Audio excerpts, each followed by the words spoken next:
কারণে কিডনি বিকল হয়ে যাওয়ার শঙ্কাও প্রকাশ করেছেন চিকিৎসকরা। সবচেয়ে ভয়াবহ ব্যাপার হচ্ছে এই পরজীবী শরীরে প্রবেশের 2 থেকে 3 সপ্তাহ পর এ রোগের লক্ষণ দেখা দেয়। স্ক্যাবিসের প্রধান উপসর্গ হলো এ রোগে আক্রান্ত হলে পুরো শরীর প্রচণ্ড চুলকাতে থাকে। শরীরের বিভিন্ন ভাঁজে ভাঁজে যেমন 2 আঙ্গুলের ফাঁক, কোমর, ঘাড়, নিতম্ব, যৌনাঙ্গ, হাতের তালু, কবজি, বগলের নিচ, নাভি ও কনুয়ে এ রোগের সংক্রমণ বেশি হয়। এসব স্থানে ছোট ছোট লাল দানাদার র্যাশ বা ফুসকুড়ি ওঠে, যা খুব চুলকায়। এগুলো থেকে পানির মতো তরল বের হতে পারে।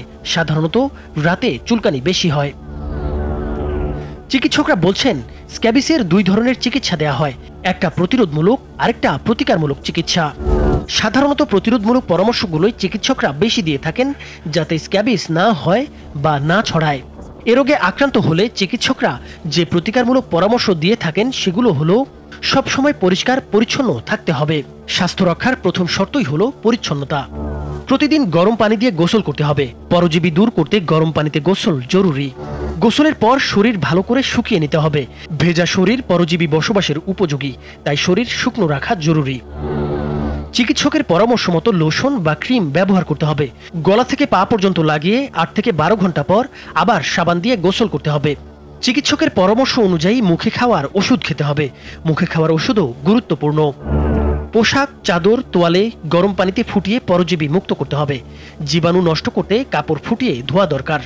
প্রয়োজনে পোশাক আয়রন করে নিতে হবে, কারণ জীবাণুগুলো কাপড়ে লেগে থেকে সংক্রমণ ঘটায়।